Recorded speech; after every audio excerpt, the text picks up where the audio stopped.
Everybody, and welcome to our second Sierra Voices. And this one's going to be a great one today. We're going to hear all about the tales of the history of Camp Edison. We have Ryan Stewart here, the forester that is going to be forester manager that's going to be talking. And so, without anything more to say, I'm going to turn it over to you. All right. Thanks, everybody. Okay. We good, Ted? You ready? All right. So I just had my 50th birthday, and I think that means that's when I have to start wearing glasses more often. So apologize if I take these on and off the whole time, but I'm just getting used to it. So all right, Camp Edison history. So this has been a fun project for me because I took over as manager, I guess it's been about 2 years ago now. And prior to that, I was the forestry supervisor. So the campground was doing its thing, and I always kind of looked over the fence and was like, yeah, you guys, that's great over there, but I've got the woods to deal with, and that I don't need that, So coming over onto the campground side, when I got that, boy, I had a big, steep learning curve, and I had to learn a lot of stuff pretty quick. And I really had no idea how much time it would take to manage that campground. It needs a lot of attention. So anyways, this has been great because I've actually got to go back and look at all the history and just kind of see like, man, this is a really cool, special campground that we have just right over here. So first off, I wanted to give a couple thanks right out of the gate here. So like I said, I just took over, and so I wasn't here during most of the stuff you're gonna hear about today. So I had to kind of tap into my resources, and wanted to thank Rick Cheney, Pam, John Stoll, who was going to try and make it today, but he had to go down south, Monica Hamilton, and of course, John Mount, without whom I wouldn't be here for this job that I have right now. So I want a big shout out to John. Thank you very much, sir. John's been a big mentor of mine, and I just, want to just have any kind of opportunity I have to say thank you, and everything he's done for me, I try and take it. So thank you, John. All right. So I want to also point out, John was obviously either the manager or he was constantly surrounded by flies, because every picture that we have of him, he's pointing at something. So you can just kind of see there, he's always doing something. So, all right. So how I did this, I just kind of thought it'd be best to start with a timeline. And this is a pretty cool old picture. You can kind of see, if you look at that sign, that's the original Camp Edison sign, but they had it like with the actual Camp Edison, the rods holding up those letters up on top there. And those are still the same letters, but they just took them off and glued them onto the sign, or drilled them onto the sign. I think, over time they get hit by a pine cone or something like that, and that's the end of the rods, right? So Shaver Lake, this is a USGS map from 1953. And I thought this was pretty interesting. You can see this is where Camp Edison is here. And you can see Camp Chawanakee was here. Obviously, the fishing club. Doorbell Campground was already up and going. The Point was there. Rock Haven, of course. So we were kind of late to the party, right? So it's kind of interesting to see that. You can also, anybody that knows, there's nothing on the North Shore. Look at all this open forest out here, and even South Shore. So the perimeter road that goes around the lake hadn't been installed yet. So here's some old photos that we were given. This is just kind of a snapshot of what it looked like here in 1958. And those of us that complain about the traffic and the crowds, this is opening day of fishing. And you can just see everybody came up. You could tell it was probably April or May, but the lake is super low, and everybody's here to try and catch their fish. All right, so I'm going to ask John just to say a few words. This is before Camp Edison, on that peninsula we looked at. He's got a couple things to talk about there. Thanks, Ryan. I want to put in a point on how Camp Edison got designed and decided by Edison Company. In those days, outdoor recreation wasn't a real popular thing up here. Campgrounds were just wherever you wanted to camp. Edison decided to, as you'll hear more, decided to build Camp Edison, they had no knowledge whatsoever on how to design a Camp Edison or any campground. And even the Forest Service really didn't know too much about campgrounds. Sometimes I'll even say they still don't. But one of the very first recreation administrators for the Sierra National Forest hired on to Edison Company to design Camp Edison on weekends. And I was, in 1961, I was really brand new green little forester here for the Forest Service.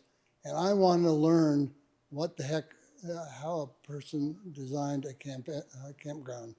And so that's what I did. I followed Ed around for a couple of weekends just so I could find out how they should really design a campground. And he did, as you all know, Camp Edison was and still is one of the most beautiful campgrounds around. Ed Carpenter was a forester, but in recreation.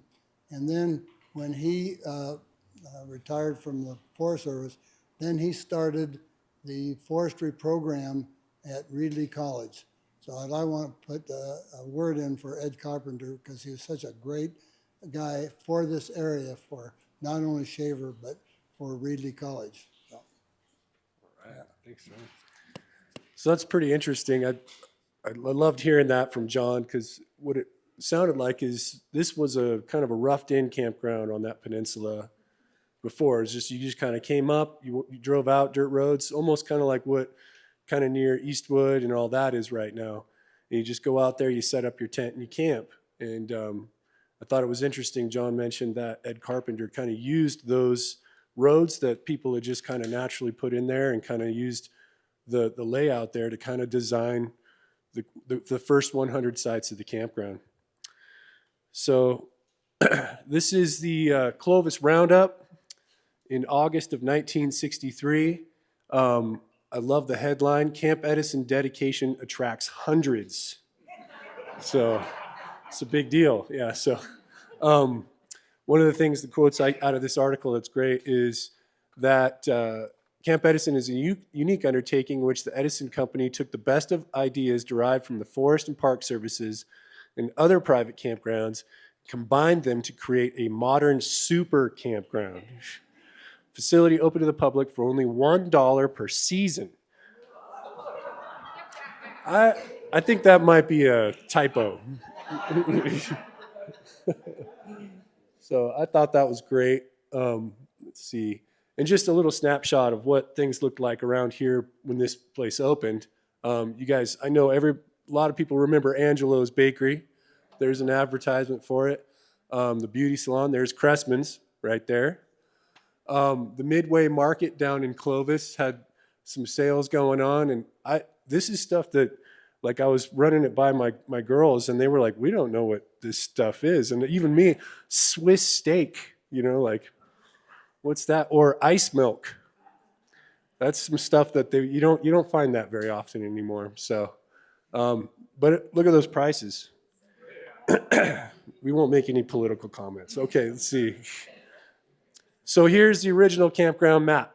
It was 100 sites, and it was first come, first serve. And so they had these 100 sites up here. And then if you look just right there near where the booth is, it's basically what we call Shorty's Loop now. That was the overflow area. And so what you would do is if you wanted to camp, you pulled in, and if there was a spot, they'd tell you what spot you could go to. But if it was full, they'd put you on a list. If you could fit in the overflow, you go to the overflow. If the overflow is full, too bad, got to go out Dinky Creek Road or go somewhere else. And so they had this thing called roll call. So you put your name on a list, and the campground manager, who was a guy named Howie Weeks at the time, 2 or 3 times a day would go out, and once in the morning he would go through the list and he would call out your name and he'd say, roll call. And a lot of people remember that, or they remember have their grandpa telling them about it or whatever. It's kind of a Camp Edison tradition to have that roll call. So he would go through, and if they called your name, you got the spot. But if you weren't there, too bad, we're going on to the next person. So kind of a cool, there's no way we could do that now. We'd have cars. be stacked into town. Let's see. So these are the rules down here, and I just wanted to highlight one of the most important rules. Discharging of fireworks, firearms, or missile weapons is prohibited. So I didn't know we had Al-Qaeda camping in Camp Edison, but apparently it was a problem. So anyways, we were pioneers of glamping is what I'd like to say. So there were 50 trailer sites and 50 tent sites. The trailer sites were leveled off. Paved roads, which was a big deal. Every site has, and still does have, an electric pedestal with plugs. That was pretty unheard of back then. There's water either nearby, pretty close. There's lots of water spigots. We still use the same ones today. And every site had a picnic table, barbecue, fire pit, and then they offered free firewood. There was a fire cut area, which is, if you know Camp Edison, it's near the old laundromat, and they would split firewood for quite a while, stack it up, and then the campers could just come help themselves throughout the year, and then just make sure that that was offered to them, yeah. All right, and there was two trailer, I can't spell, that's my fault, 2 trailer dump stations, but everything was septic back then. They didn't have the sewer just yet. So one important thing is, why did Edison decide to make this campground all of a sudden, right? It was designed to promote electricity, and talking to John and everybody in the office, at that time, there still wasn't a lot of appliances in the kitchen that were electric. There was kind of this big push by Edison to kind of promote the use of electricity and getting more electrified in the home. And there was also starting to get some pressure from natural gas, is what I'm understanding. So they decided to build Camp Edison as a way to promote electricity. And one of the things they had is these cook stations. And those are, you still drive through Camp Edison, you see these all over the place. Every one of these had a handful of electric cooktops on them. And they had supposedly timers, but I think the timers broke because John was telling me that the campers would just leave them on all the time, and it just ticked the crew off because they'd come up and they'd be hot and everything else. So, but yeah, so they had these electric cook stations, and you could go up and cook your food on them all over. Anyways, these photos come from the Huntington Library down in LA, and these are just great photos. Look at this right here. It doesn't get any more mid-1960s than that, you know? So, yeah, anyways, here's those electric cook centers. And you can see there's a, you've got your electric drop line coming in. Every one of those has that. So when you walk through Camp Edison, there's lines everywhere. And I'm sure John will tell you, being a forester and managing this campground is not fun because there's power lines everywhere, water lines all over under the ground, stuff that's abandoned that you didn't know was there. There's new stuff all over the place. And if you want to fall a tree, you're going to have to make sure you know what you're doing. So one other thing they did to promote electricity is they offered electric blankets to the campers. Yeah, they don't do that anymore. We don't do that. That's I just think that's pretty gross, is what I would say. That's pretty nasty. Yeah. So, according to Monica, for a while there was people that would actually give out scuba lessons down in Camp Edison, and you could sign up for those. And so there's the photo of that. And then the women's dressing room. I think this was down in the day use area. So after you went swimming, you could go change into your clothes. I think according to Rick Cheney, that slab is still down there. It's down there near Chicory Amphitheater. And here's the boat ramp.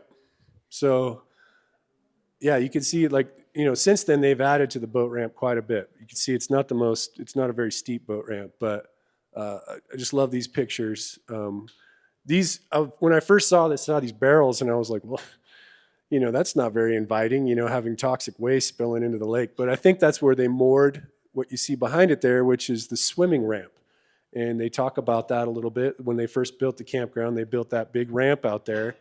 And you could go out on that ramp and dive off and swim. And there was ladders off of it. And then I think a little later, they had radio-controlled boat races around that ramp. And you could go out and check out the boat races, yeah. All right, so this is Howie Weeks, and he is the first campground, it says foreman, but he's the manager. And when I got the job, I don't think, John, you didn't have that cart, did you?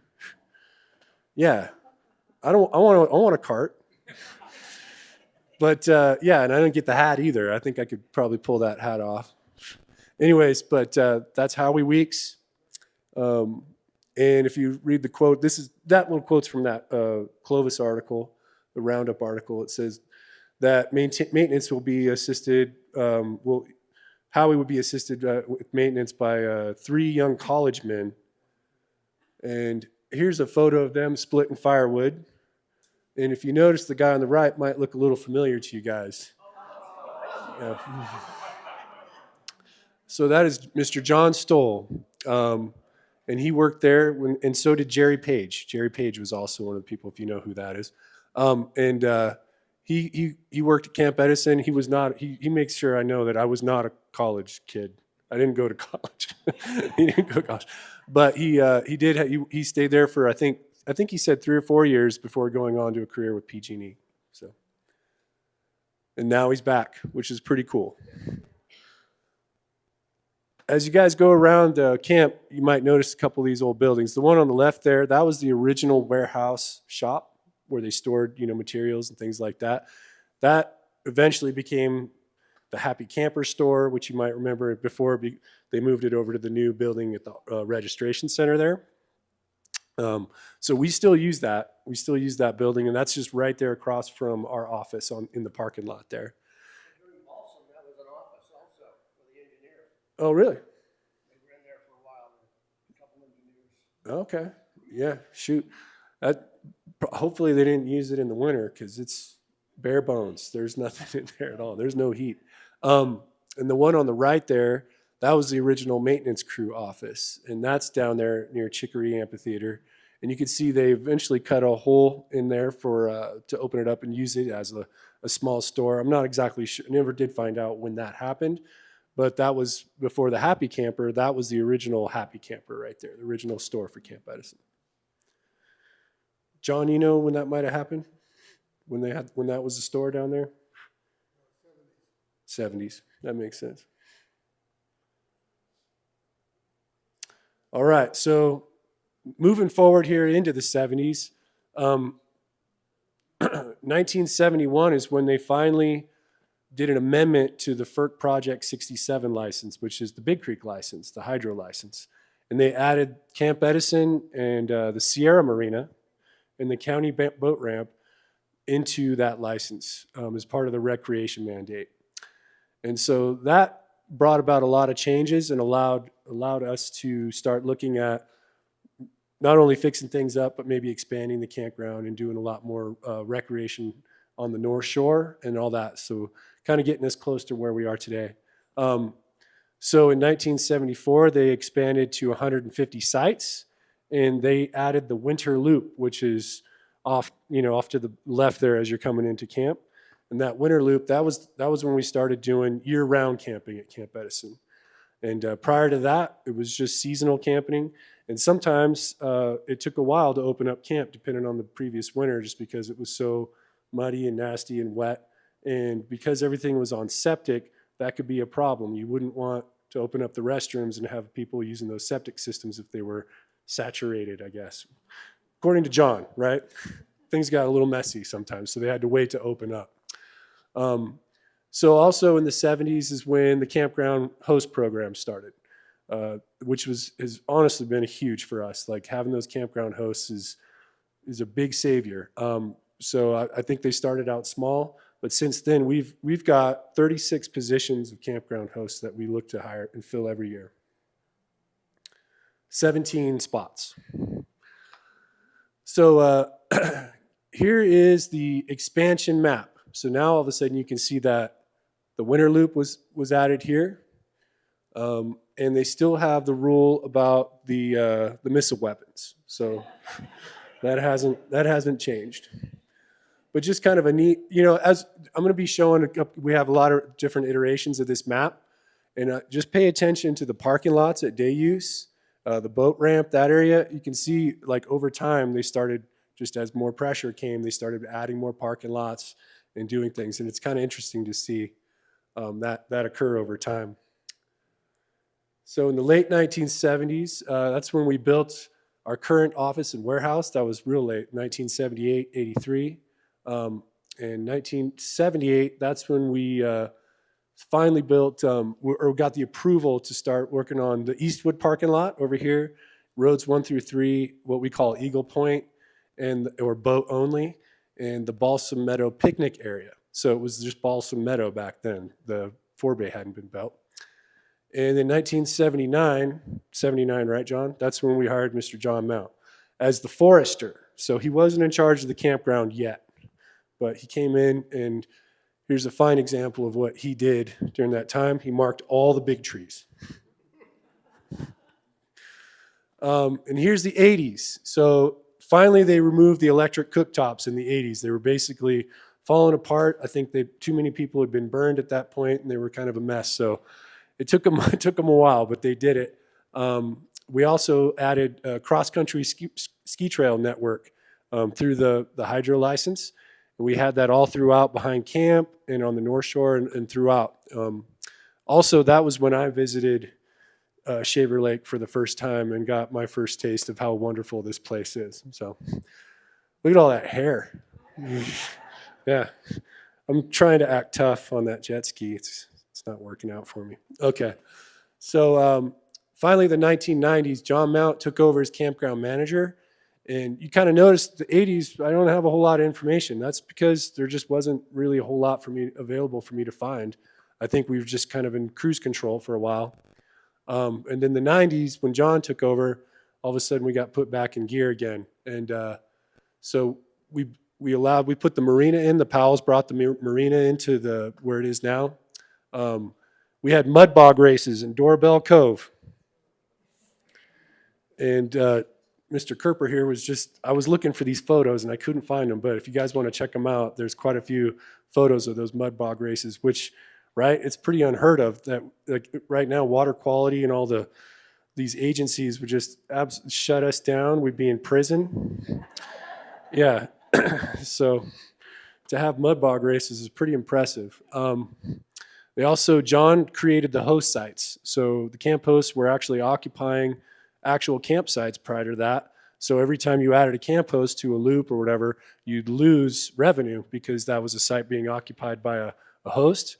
And John came in and said, no, let's not do that. And according to Rick Cheney, he walked into work one day and John said, I need you to get in the loader and start making campsites for the hosts. So that's what he did. He went out, started pushing out campsites and started going around and doing it. So I love it. He also created the interpretation program, which is where we hire forestry technicians every summer, but we also hire kids to do interp. And you guys here at the museum are familiar with them, but they do nature hikes and they do talks down at our amphitheater, and they really kind of help promote natural resource management, forest management, and also kind of just talk about Edison Company and Camp Edison, things like that, and the local history. And then finally, the campground was expanded to its current 252 sites there in the early 90s. So this is a map that I found. You can notice it's the old 150 site map. And somebody decided to rough in where they wanted those new loops. So we've got a loop here, and then it looks like Lakeview was getting roughed in there. And then finally, here is the 252 site campground that we actually have today. So you can see we added that Lakeview loop up top there, which is one of our it's our most popular loop. And then we also added what we call the hole, which is this little lower loop down there. And we added a full hookup area, which every site has sewer, water, and of course electricity. So that's pretty popular with the people bringing trailers up there. Now that I got you here, Doug, I'm speculating, but I'm thinking that's when the sewer probably got run into camp and everything got hooked into the sewer, probably the 90s. We did all the dirt work for those, and most of the dirt came from the boat ramp area. There used to be a mound on the side of the boat ramp. Okay. That's all flat now. Okay. And, where Grego is in there, we hauled all the dirt to build those. Okay. So that was a pretty big expansion for us to go from 150 to 252. And missile weapons is still mentioned in the, so. And then this is kind of a late 90s map, and you can just see over time these maps are great, really well put together. And now we've kind of added the marina. So I'll go back to the original one. You can see up there by the boat ramp. You see there's just the boat ramp there. And then now they've added the marina there. So that marina hasn't been there very long, really. And you could also see all the parking lots that were added down there in the day use area. And yeah, so just a lot of, it's kind of interesting in the position I'm in now to see how we've added all these sites. It's not easy to convince people that we need to add sites when you work for an electric company. That's not really their priority. So to have people like John come in and somehow convince somebody down south that he almost needs to double how many campsites he has was pretty impressive, So in the 2000s, that's when we got quite a few accolades. We were on the cover, this is one of them, but I think we were in Sunset Magazine quite a few times as one of the best campgrounds. And I just found some nice old pictures here of some of our workers. You can see on our campground booth there, we added that flower pot in the early 2000s there. Up top there's Mr. Bickle, got to give a shout out to him. And then here's old Roy is what they called him, Jim Marcus Sr., Carl Michaels there. And then one thing, I added this picture because, yeah, they're burning. That's not necessarily a campground. They did burn the campground, but besides Rich Bagley there, those are all campground employees. So one of the things that John really implemented is pulling those campground folks out into the woods and helping us with burning or planting, whatever, and getting them that experience.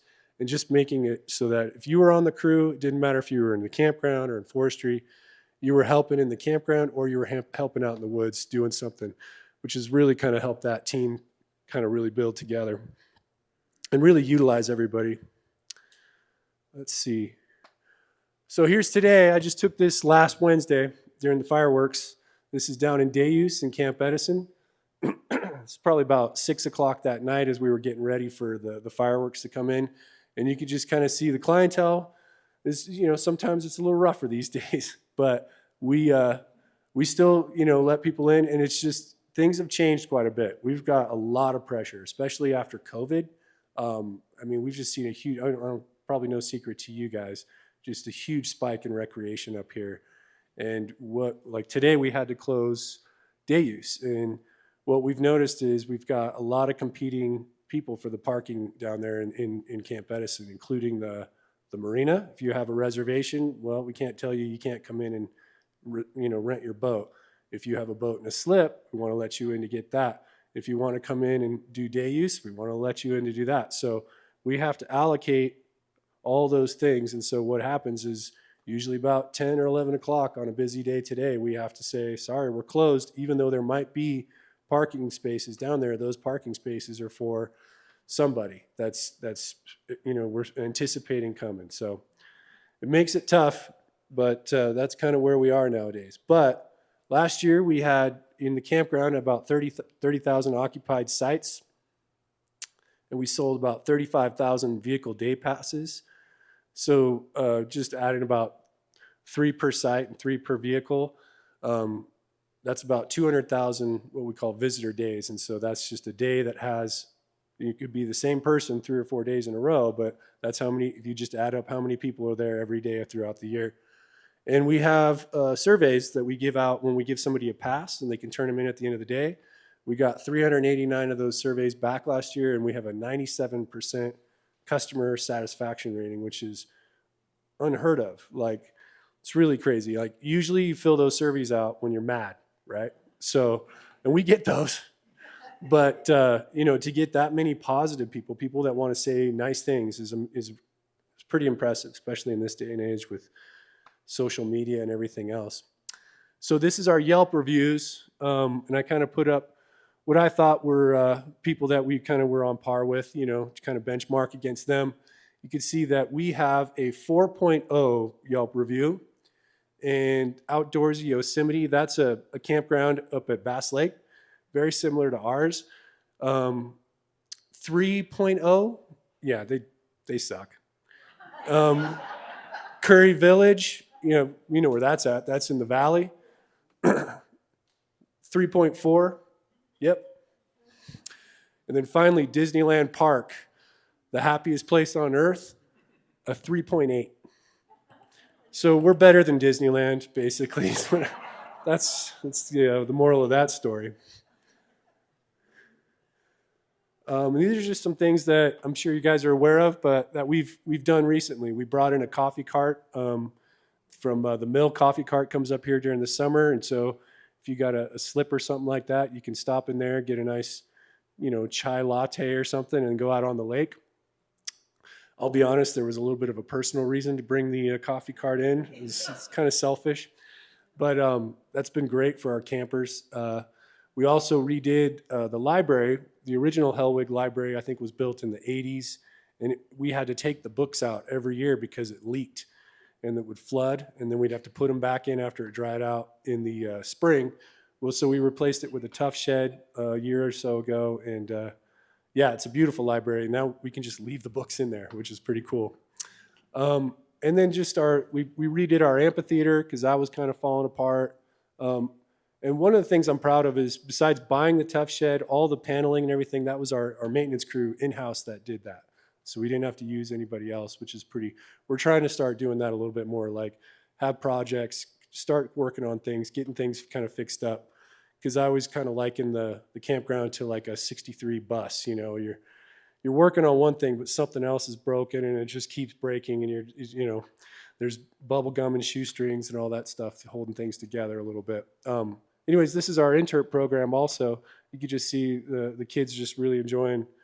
I think they're learning about dirt right there, it looks like. All right. And just some other things we're hoping to do. As you can see, we're slowly starting to replace our restrooms. We're hoping to replace 2 or 3 here in the next couple years. You can see there's the old restrooms and the new restrooms. And here's our hosts at 2A. And then here's our awesome intern program and summer crew. You can see up there on the top left, that's our 2025 crew who have just been awesome. And then over here, I don't know if you guys remember the Ghost Walk. So that's a Ghost Walk one year. There's old Lee Hooten. And we're hoping to maybe bring that back in the next. I think that fell off during COVID, and we just haven't had a chance to bring it back yet, but we'll work on that. And then that's something that I'm really proud of also, is this program. We've brought a lot of students through from various colleges that have learned a little bit about forestry. It's just a good opportunity as a summer job. I know when I was going to school, the summer jobs, you were doing one job the whole summer.